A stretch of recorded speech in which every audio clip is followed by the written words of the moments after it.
رسول اللہ صلی اللہ علیہ وسلم پر سلام پڑھنے کے بارے میں جب آپ کا حکم ہمارے اوپر نافذ ہوا ہے، قوم کے اوپر، لوگوں کے اوپر ہوا ہے، تو اس وقت اللہ تعالیٰ پہلے اپنی طرف اشارہ کر لیے کہ میں اپنی خاص رحمتوں کو رسول اللہ پر اتارتا ہوں، اور تم پر بھی ضروری ہے کہ تم بھی رسول اللہ صلی اللہ علیہ وسلم پر درود و سلام پڑھا کرو۔ بہرحال گزشتہ 2 جمعہ سے میں نے آپ کے سامنے شراب کے بارے میں بتاتا آ رہا ہوں۔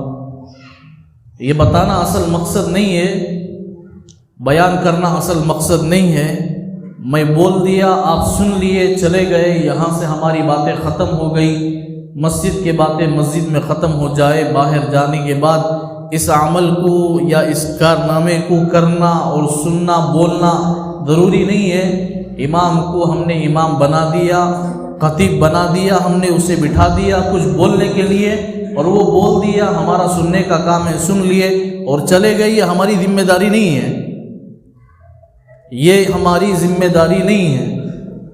ہم بولنا اور سننا تو ہوٹلوں میں بھی ہوتا ہے نہیں، گھنٹے گھنٹے ہوٹلوں میں ہوتے ہیں، پیپر پڑھنے کی جگہوں میں گھنٹے گھنٹے وقت گزارتے، دکانوں میں کھڑ لیے تو لمبا وقت گزار دیتے، دوستوں میں کھڑ جائے تو گھنٹے گھنٹے گزر جاتے ہیں۔ کبھی ایسا موقع ہوتا ہے عصر میں آ کر کھڑے ہوتے ہیں، عصر کی نماز، مغرب کی نماز، عشاء کی نماز، بہت سی نمازیں ضائع ہو جاتی ہیں، لیکن جہاں کھڑے وہیں کھڑے، اور ہمیں اس کا احساس بھی نہیں ہوتا کہ اللہ بلاتے ہیں اس کے گھر کو ہماری بخشش کے لیے، ہماری آخرت بنانے کے لیے، ہماری دنیا سنوارنے کے لیے۔ میرے دوستو، ہم امام کو رکھ لیے اپنی ضروریات پوری کرنے کے لیے، وہ آتا ہے کچھ بولنے کے لیے اور بول کر اپنے کام دیکھ کر چلا جاتا، نہیں، یہ ہماری ذمہ داری نہیں ہے۔ میرے دوستو، قرآن پاک ہمیں بار بار سمجھاتا ہے، تأمرون بالمعروف وتنہون عن المنکر وتؤمنون باللہ۔ اس سے پہلے کا جملہ اللہ نے فرمایا کنتم خیر امہ، تم بہترین امت ہو، حالانکہ ہمیں اس کے لائق ہی نہیں ہے، کہ لائق تم بہترین امت ہو، اللہ نے کہا ہے، اس کے لائق نہیں ہے۔ اللہ اتنا بڑا مقام دے اور پھر ہم اس کے لائق چلے نہیں، پھر ہم کہاں کے امت ہیں؟ کنتم خیر امت اخرجت للناس، اللہ نے ہمیں لوگوں کی خاطر نکالے ہیں۔ تأمرون بالمعروف، تم نیکی کا حکم کرتے ہو، ہم کہاں کریں ہیں نیکی کا حکم، کہاں کریں ہیں؟ وتنہون عن المنکر، تأمرون بالمعروف وتنہون عن المنکر، اور برائیوں سے روکنے کا ہماری ذمہ داری اللہ نے دی ہے، اب ہم کہاں روکیں؟ وتؤمنون باللہ، اور اللہ پر تم ایمان لے آتے ہو، کہاں لے آئے ہم ایمان؟ میرے دوستو، ہم نام کے مسلمان رہ گئے، ہمیں یاد ہے کہ اللہ اللہ ہے، اللہ ایک ہے، محمد ہمارے نبی ہیں، جبرائیل فرشتہ ہے، اسرائیل موت کا فرشتہ ہے۔ یہ نام ہمیں جیسے رسمی طور پر جیسے عام چیزوں کو یاد کرتے ہیں، ایسے ہر چیز کے نام یاد، ایسے اسلامی نام بھی ہمیں یاد رہ گئے، اگرچہ کہ ہم نے اس کی حقیقت کو پہچانا نہیں، ہم نے اصل اس کی گہرائیوں کو نہیں پہچانا، ہم نے اس کی حقیقت سے دور ہو گئے۔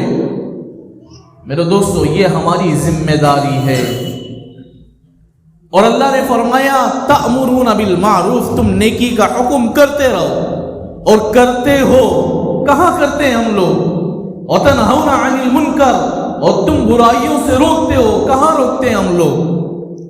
میرے دوستو، یہ ہماری ذمہ داری ہے کہ ہم بولے بھی عمل بھی کریں، ہم ایک گشت لگائے، آپ کی ذمہ داری ہے، میری ذمہ داری ہے، پوری امت کی ذمہ داری ہے، ہر گلی میں جو افراد ان برائیوں میں شامل ہے، ان گلیوں والوں کی ذمہ داری ہے کہ وہ اپنی اس ذمہ داری کو صحیح نبھائے، جو برائی کرتا ہے ہم اسے روکیں، ان کے اہل و عیال میں جا کر بات کریں، اس آدمی سے جا کر بات کریں جو آدمی یہ برائی میں مشتمل ہے، یہ آدمی، اس آدمی سے ہم جا کر بات کریں جو ان برائیوں میں داخل ہے، یہ اس کا عادی بن چکا ہے۔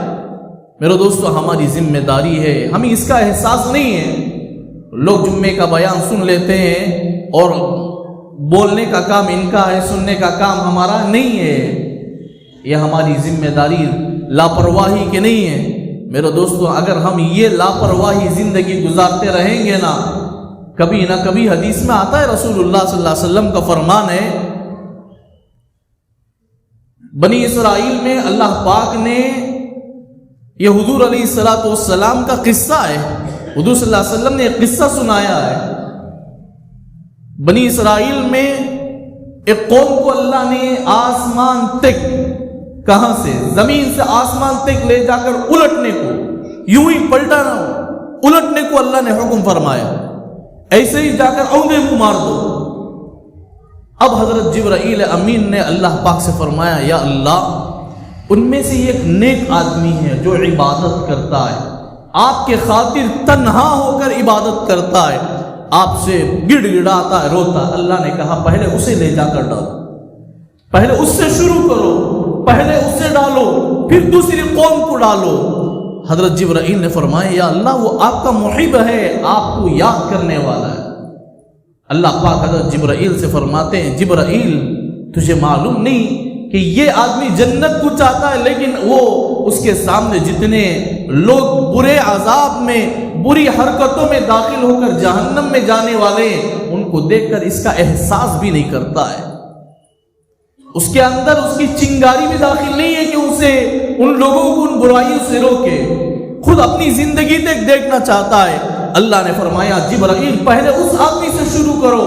پھر حکم ہوا کہ پہلے وہ آدمی کو اوپر لے جا کر الٹایا گیا، پھر پوری دنیا کو، جس قوم کو اللہ نے فرمایا، حضرت جبرائیل سے فرمایا کہ وہ قوم کو جا کر آسمان تک لے جا کر الٹا دو، تو پھر پہلے ان بزرگ سے شروع کیا گیا۔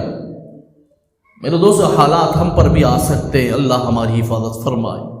اگر ہم خاموش رہے تو اللہ عذاب دے سکتے ہیں، اگر وہ عذاب نہ دے تو تنگیوں کی، پریشانیوں کے اللہ ہمارے درمیان پوری طریقے سے عام کر سکتے ہیں، کسی بھی طریقے سے اللہ تعالی ہمارے اندر عذابات کو داخل کر سکتے ہیں۔ میرے دوستو، ہماری ذمہ داری ہے کہ اس کا کچھ احساس لے، ہم لاپرواہی کی زندگی نہ برتے، لاپرواہی کی زندگی کو چھوڑ دے۔ ہماری ذمہ داری ہے کہ ہم حق کو پہچانیں، ناحق کو چھوڑے، اللہ کی معرفت ہمارے اندر داخل ہو، اللہ کی پہچان ہمارے اندر داخل ہو، حلال کو حرام جانے، حلال کو حلال جانے، حرام کو حرام جانے، یہ ہماری ذمہ داری ہے۔ میرے دوستو، حلال کو حلال جاننے کے باوجود بھی ہم اسے استعمال نہیں کرتے، حرام کو حرام جاننے کے باوجود بھی ہم اسے استعمال کرتے ہیں۔ رسول اکرم صلی اللہ علیہ وسلم کی حدیث ہے، آپ نے فرمایا، جو آدمی سود لیتا ہے، سود دیتا ہے، ان میں، اور تین چیزیں فرمایا، ان میں سے شراب بھی داخل ہے، جوا بھی داخل ہے، اور پھر فرمایا سود بھی داخل ہے۔ اس میں رسول اللہ صلی اللہ علیہ وسلم نے 10 آدمیوں پر لعنت فرمائی، راستہ بتانے والا، لینے والا، دینے والا، لکھنے والا، اور اللہ کے نبی صلی اللہ علیہ وسلم نے فرمایا اس کی طرف اشارہ کرنے والا، اس کی رہبری کرنے والا، اس کی بولنے والا، اس پر تحریر کرنے والا، ہر شخص پر اللہ کی لعنت ہو۔ ہمارے اندر کتنی برائیاں داخل ہیں۔ میرے دوستو، اللہ نے فرمایا، یا ایھا الذین آمنوا انما الخمر والمیسر، جوا اللہ نے حرام قرار دیا ہے۔ لوگ اسے آسانی کے ساتھ موبائل کے ذریعے ہم لوگ کھیلتے ہیں، اور دونوں طرف رقم لگاتے ہیں، ہمارا پیسے لگتے کنگال ہو جاتے ہیں، لیکن ہمیں اس کا احساس نہیں ہوتا ہے۔ کاش کہ یہ پیسے تم اپنی بیوی بچوں میں استعمال کرو، کاش کہ یہ تمہاری آس پاس کی بیوہ عورتوں میں، یتیم بچوں میں استعمال کرو، کاش یہ پیسے تم اپنی ذات کے لیے استعمال کرو۔ ہر استعمال کیا ہوا رقم تمہارے لیے صدقے کے برابر اللہ ثواب عطا فرماتے ہیں، لیکن تم حرام میں ڈالتے ہو۔ اللہ ہماری حفاظت فرمائے، اللہ ہماری نسلوں کی حفاظت فرمائے۔ میرے دوستو، ہم بڑی لاپرواہی کے ساتھ زندگی بسر کرتے ہیں، حالات برے ہوتے ہیں، لیکن توبہ کے ساتھ بھی ہم زندگی بسر کرتے ہیں۔ رسول اللہ صلی اللہ علیہ وسلم نے فرمایا، آدمی گناہوں سے توبہ کرنے والا ایسا ہوتا ہے وہ گناہ کیا ہی نہیں، گناہ کیا ہی نہیں، اللہ اتنا معاف کرنے والے، بڑے معاف کرنے والے۔ میرے دوست ایک بڑے اللہ والے تھے، حالانکہ وہ ابھی اللہ والے نہیں بلکہ بشر ان کا نام تھا، اور وہ ہمیشہ ہر برائی میں داخل ہونے والے، بلکہ شراب میں ہمیشہ شرابی کی حالت میں اور نشے کی حالت میں رہنے والے تھے، اور نشے کی حالت میں راستے میں جاتے تھے، ایک چھوٹا سا پرچہ ان کو ملا اور اس میں لکھا ہوا تھا کہ بسم اللہ، اور وہ اٹھا لیے، کسی اونچی جگہ رکھ دیے۔ ان کو دل میں احترام تھا کہ اللہ کا نام اس میں لکھا ہوا ہے، کسی اونچی جگہ رکھ دیے اور چلے گئے، اور رات میں سو گئے، اور پھر دوسرے اللہ والے کے خواب میں اللہ کی زیارت ہوئی، اور ان سے کہا گیا کہ فلاں ابن فلاں تم جا کر بشر سے کہنا، حافی ان کا نام ہے، بشر حافی، حافی بھی کسے بولتے بتاتا ہوں۔ بشر سے وہ بڑے اللہ والے کے خواب میں اللہ کی زیارت ہوئی، اور اللہ نے ان کو خواب میں بتایا کہ تم بشر سے جا کر کہنا کہ تم نے میرے نام کی لاج رکھ کر اوپر رکھ لیا، اور میں تجھے لاج رکھتا ہوں اتنا کہ تیرے نام کو فرش سے لے کر عرش پر اٹھا کر رکھتا ہوں۔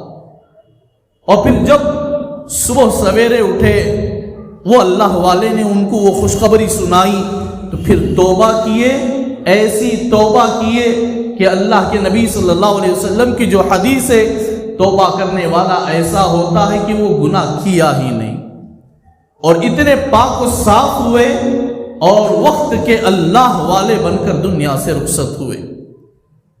اور لوگوں نے ان سے پوچھا کہ حضرت ان کا نام بشر حافی ہے، حافین من حول العرش، قرآن پاک کی بھی آیت ہے، حافین من حول العرش، یہ ننگے پاؤں فرشتے اللہ کے عرش کا طواف کرتے ہیں۔ تو وہ بزرگ کا نام بھی حافی ہے۔ لوگوں نے ان سے پوچھا کہ حضرت تمہارا نام حافی کیوں رکھا گیا، اور آپ ننگے پاؤں کیوں چلتے ہیں، وہ کبھی چپل نہیں پہنے؟ تو وہ اللہ والے کہنے لگے جس وقت مجھے توبہ کا موقع آیا، جس وقت مجھے توبہ کا وقت آیا، اس وقت میں گناہوں کے دلدل میں پھنسا ہوا ننگے پاؤں آ کر سویا تھا۔ اسی ننگے پاؤں اور غلاظت پاؤں میں اللہ نے مجھے بشارت بخشی کہ تمہارے اوپر اللہ نے اتنا کرم کیا ہے کہ تمہارے نام کو فرش سے لے کر عرش پر رکھ دیا۔ میں اس وقت ننگے پاؤں تھا، اور میں اس وقت سے توبہ کر لیا کہ میں آئندہ چپل نہیں پہنوں۔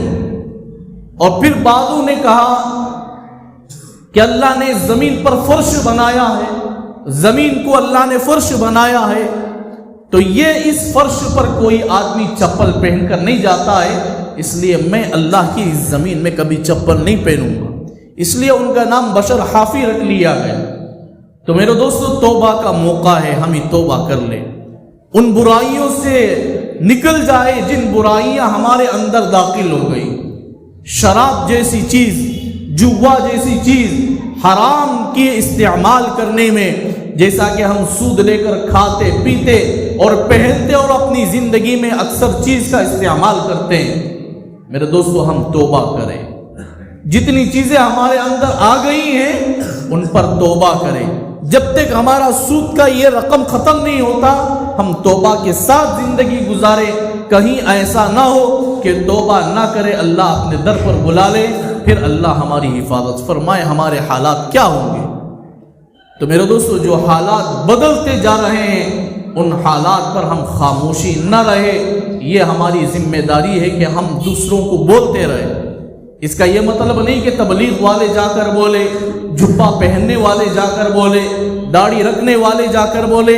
ہر ایک پر ذمہ داری ہے کہ ان گناہوں سے بچائے جو گناہ ہمارے گھر کے قریب تک پہنچ چکا ہے۔ میرے دوستو، ایک صحابی تھے، رسول اللہ صلی اللہ علیہ وسلم سے آ کر فرمایا، یا رسول اللہ، میرے گھر میں نماز بھی پڑھتے، قرآن بھی پڑھتے، میری بیوی بھی پڑھتی ہے اور میرے بچے بھی پڑھتے، پھر بھی یا رسول اللہ میرے گھر میں برکت نہیں ہے۔ آپ نے فرمایا کہ تمہارے گھر کے دروازے پر پردہ ہے کہ نہیں، تمہارے گھر کے سامنے پردہ ہے کہ نہیں؟ وہ صحابی نے فرمایا، رسول اللہ، مجھ پر وہ اتنی طاقت نہیں کہ میں پردہ لگاؤں۔ آپ نے فرمایا کہ ایک پردہ ڈالو. پھر صحابی گئے کسی کپڑے کے ذریعے پردہ ڈال دیے. چند دن کے بعد رسول اللہ کے سامنے آئے تو آپ نے فرمایا کہ تمہارے گھر کے سامنے پردہ لگا دیا. وہ صحابی کہنے لگے یا رسول اللہ لگا دیے. اور تمہارے گھر کے حالات کیسے ہیں؟ حضور سے فرمایا یا رسول اللہ صلی اللہ علیہ وسلم جس وقت آپ نے پردے کا حکم فرمایا تو میں نے پردہ ڈال دی، اس وقت سے میں نے خیر و برکت کو خوب پایا. آپ نے فرمایا، وہ صحابی نے پوچھا یا رسول اللہ وجہ کیا ہے؟ آپ نے فرمایا تمہارے گھر کے سامنے سے ایک بے نمازی گزرتا تھا جس کی نحوست تمہارے گھر پر اترتی تھی. میرے دوستو ہمارے گھر کے اندر کتنے ایسے ہیں؟ بولو ہماری برائیاں کون ختم کرے گی؟ ہماری ان برائیوں کو ختم کرنے والے کون ہیں؟ خود ہمیں اس کا احساس ہونا چاہیے، خود ہمیں اس کی فکر ہونی چاہیے. ہم لاپرواہی کے اگر زندگی بسر کریں گے، یاد رکھو آنکھیں بند ہونے کے بعد اللہ کے در پر پکڑے جائیں گے. اللہ ہمیں توبہ کی توفیق عطا فرمائے، صحیح سمجھ کی توفیق عطا فرمائے. اللہ اس کی دین کی سمجھ اور اسلام کی حقیقت کو پہچان کر اللہ زندگی بسر کرنے کی توفیق عطا فرمائے. وما توفیقی الا باللہ. أحب الوفي الأمين